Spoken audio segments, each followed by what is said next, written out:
2026 সালের এপ্রিলের তথ্য অনুযায়ী, ইরান বাংলাদেশকে মূলত কৃতজ্ঞতা ও বন্ধুত্বের বার্তা দিয়েছে। সাম্প্রতিক মধ্যপ্রাচ্য সংকটের সময় বাংলাদেশ কর্তৃক ইরানি জনগণের জন্য জরুরি ওষুধ ও চিকিৎসা সহায়তা পাঠানোর পর ঢাকায় নিযুক্ত ইরানি রাষ্ট্রদূত এই কৃতজ্ঞতা প্রকাশ করেন। মানবিক সহায়তায় কৃতজ্ঞতা। বাংলাদেশের পক্ষ থেকে সাহায্য পাওয়ার পর ইরানের রাষ্ট্রদূত এই ধরনের সংহতি ও মানবিক উদ্যোগের জন্য বাংলাদেশের জনগণ ও সরকারকে ধন্যবাদ জানান। বন্ধুত্বপূর্ণ সম্পর্কের উল্লেখ।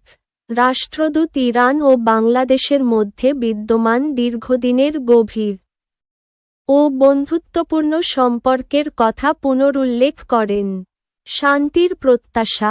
বাংলাদেশের পক্ষ থেকে মধ্যপ্রাচ্যে চলমান সংকটে গভীর উদ্বেগ প্রকাশ করে কূটনৈতিক উপায়ে শান্তির আশাবাদ ব্যক্ত করা হয়েছে, যা ইরান ইতিবাচকভাবে নিয়েছে। হরমুজ প্রণালী ব্যবহারের নিশ্চয়তা। সাম্প্রতিক উত্তেজনার মাঝেও ইরান নিশ্চিত করেছে যে তারা বাংলাদেশি জাহাজগুলোর জন্য হরমুজ প্রণালী দিয়ে নিরাপদ যাতায়াত সহজতর করবে। প্রেক্ষাপট। মধ্যপ্রাচ্যে যুদ্ধের উত্তেজনার মধ্যে বাংলাদেশ রেড ক্রিসেন্ট সোসাইটির মাধ্যমে ইরানকে এই সহায়তা প্রদান করা হয়।